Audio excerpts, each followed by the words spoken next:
Le médicament, précisément, jusqu'à présent, en effet, c'était quand même un mécanisme, un espèce de mélange entre l'offre et la demande et quand même la main de l'État qui disait, bah voilà, moi, le Doliprane ou je ne sais quoi, je vais vous l'acheter tant, et le labo, il avait qu'à se débrouiller, même si ça lui coûtait plus cher à produire, il devait quand même distribuer.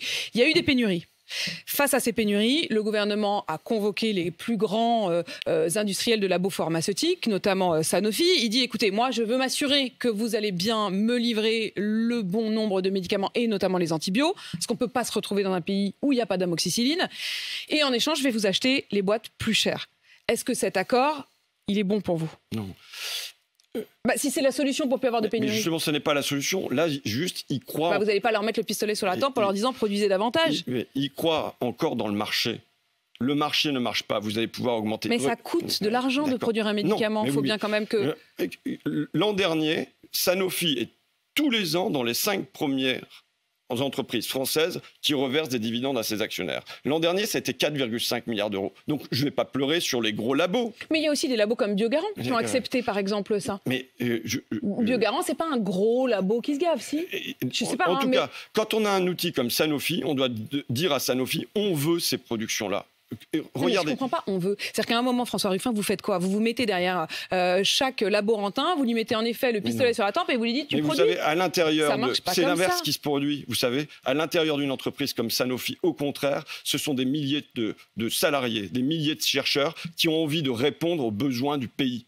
Et qu'est-ce qui se passe? Le capital, les actionnaires, le PDG de l'entreprise fait le choix de fermer des centres de recherche, de fermer des usines en France et de délocaliser la production en Inde et en Chine. Il y a 20 ans, c'était 80% de la production qui se faisait en France. Aujourd'hui, c'est 80% de la production qui se fait en Inde et en Chine. Mais regardez leur croyance dans le marché. Ils se sont dit, on va subventionner les entreprises pour qu'elles reviennent. Il y a eu 106 projets qui ont été subventionnés pour ça. Il n'y en a que 17... Pour retrouver une forme de souveraineté industrielle. Pour relocaliser, pour refaire que ça soit produit ici. Sur ces 106 projets, il y en a 83% qui ne sont pas revenus.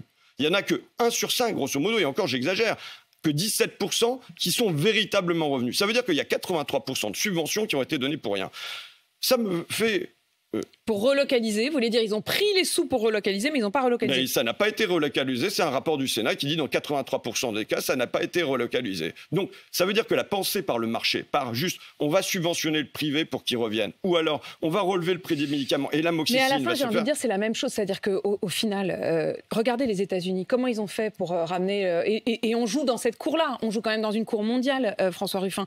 Moi, je veux bien qu'on fasse notre truc tout seul dans notre hexagone. Mais la réalité, c'est qu'aux États-Unis, ils sont dans cette logique bizarrement qui est de la vôtre, mais qui est en même temps très libérale, qui est de dire, pour les faire revenir, on va donner beaucoup de sous et on va avoir des entreprises de fabrication de voitures, des entreprises de fabrication de batteries qui vont revenir sur le sol américain. Si on ne fait pas la même chose, ils ne viendront jamais. Mais vous savez, aux États-Unis, ils ont décidé de faire du protectionnisme.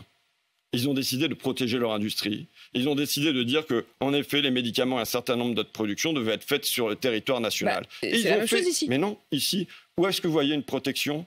Où est-ce que vous voyez des quotas d'importation? Où est-ce que vous voyez des taxes aux frontières? Où est-ce que vous voyez des barrières douanières?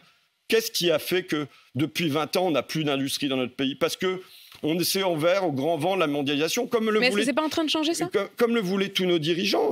Les Bruno... C'est pour ça que je vous dis qu'il nous faut un changement de dirigeants. C'est pas juste Bruno Le Maire qui serait pas bien, ou Emmanuel Macron, Elisabeth Borne, mais leur pensée est une pensée.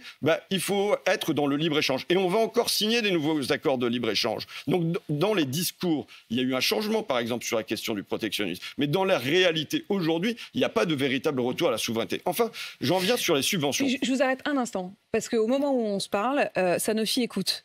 Ils écoutent et ils viennent de nous envoyer un message à l'instant pour vous répondre en direct sur RMC et BFM TV, pour vous répondre que la production des médicaments de Sanofi, pour 40%, se fait sur le sol français. Donc, si on laisse 60% qui n'est pas fait sur le sol français. C'est déjà pas mal, non, mais c'est pas ça. En tout cas, ce qu'ils vous disent, c'est que c'est déjà pas mal. Ils vous répondent. D'accord, mais donc vous demandez, vous leur répondez, Sanofi, ok, je leur répondrai avec les plus. chiffres qu'ils ferment des centres de recherche en permanence dans notre pays, ils ferment des usines en permanence dans notre pays. Donc ça, s'ils veulent inverser cette courbe-là, je suis prêt à avoir une discussion avec les dirigeants de Sanofi. Moi, je suis prête à l'organiser. Alors, organiser cette discussion avec les dirigeants de Sanofi, parce que la politique de Sanofi aujourd'hui dans le pays n'est pas une politique qui permet de construire une souveraineté souveraineté sur le médicament. Or, c'est notre outil majeur. C'est notre outil majeur pour avoir une souveraineté dans le médicament, parce que c'était une entreprise qui était liée à Total, qui était publique ou parapublique, et qui était privatisée. Et on en voit aujourd'hui les dégâts. Mais de la même manière que, normalement, on devrait avoir d'autres outils majeurs en matière de souveraineté, de transformation. Regardez, Macron fait son plan, soi-disant, c'est un plan de vendeur de voitures qu'il nous fait, mais il nous fait son plan écologique. Dedans, il n'y a pas le rail. Il n'y a pas un mot sur le rail. Vous l'avez vu, il y aura éventuellement un pass 49 € pour avoir accès illimité à tous les TER. C'est une victoire que j'enregistre, parce que je me permets de dire qu'avec d'autres collègues de la gauche... Donc ça, c'est bien. Surtout si c'est votre idée. Ça sera très bien. Je me prendrai comme un bien pour tous les Français de ce pays de pouvoir se déplacer dans les TER à 49 € par mois, le jour où ça sera fait. Et j'espère que vous me réinviterez et que je discuterai avec Clément Beaune. Et on vérifiera si c'est fait. François Ruffin, un autre point quand même sur les autoroutes. Non, mais on pourrait parler pendant des heures surtout. Mais sur le rail, Madame de Malherbe. Le rail et en échange, une taxe sur les autoroutes. Après, il y a Vinci qui dit, du coup, on va augmenter le prix des péages. Le rail, Madame de Malherbe. Je prends au sérieux, moi, ce qui se passe sur le climat. Et je vous dis que les gens qui nous dirigent ne peuvent pas affronter la crise climatique parce qu'ils pensent par le marché. Est-ce que vous pensez, le principal outil sur les déplacements étant la première cause des gaz à effet de serre, le principal outil qu'on a, c'est le rail. Or, on ne décide pas d'investir massivement dans le rail.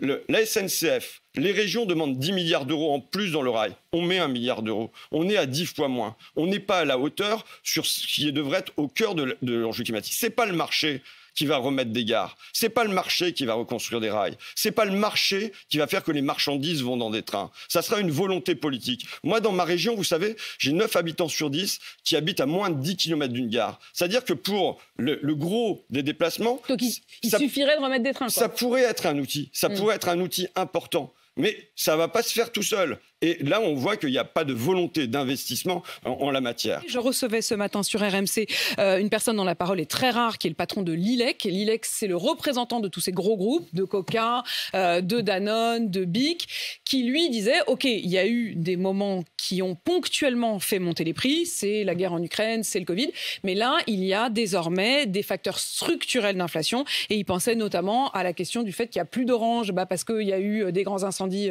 en Floride ou en Californie, qu'il n'y a plus de moutarde parce qu'il y a des récoltes entières qui sont tombées. Est-ce que ça, vous l'entendez comme argument sur la hausse des prix? Vous savez, que ça soit le Fonds monétaire international, la Banque centrale européenne ou même l'INSEE, ils viennent dire qu'à peu près la moitié ou les 2/3 de l'inflation aujourd'hui, c'est la marge des entreprises. Donc, il y a ça.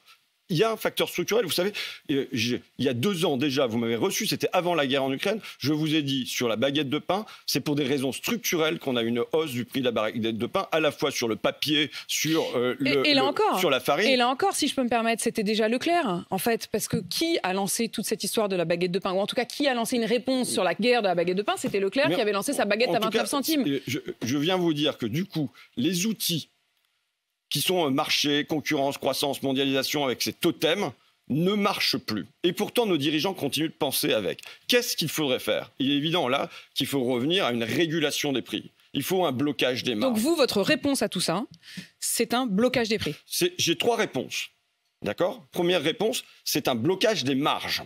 Ça veut dire que dans l'industrie agroalimentaire, il a existé pendant longtemps quelque chose qui s'appelait le coefficient multiplicateur.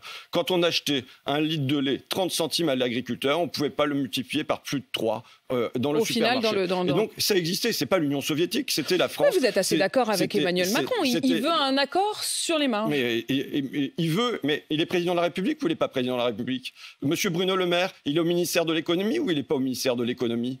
Comment ça se fait qu'ils organisent leur impuissance? Quand ça a été pendant la crise Covid, aux citoyens, on n'est pas dit dire on veut un accord sur... Non, c'était le lendemain matin, vous sortirez de chez vous seulement pour aller faire vos courses et il faudra avoir rempli un papier, vous ne pourrez pas aller Donc quand ils veulent être efficaces et immédiats, ils peuvent, c'est ça que vous nous dites? Sur les citoyens, ils n'ont aucun scrupule. Par contre, en revanche, quand il s'agit des grands industriels, quand il s'agit des firmes, quand il s'agit des grands patrimoines, là, on attend, on prend des mesures dilatoires, on va nommer une mission, il y aura une commission, il y aura du dialogue. Et en fait, fin de compte, on a maintenant 2-3 ans où on a en haut des gros qui se gavent et on a des Français en bas qui sont rationnés.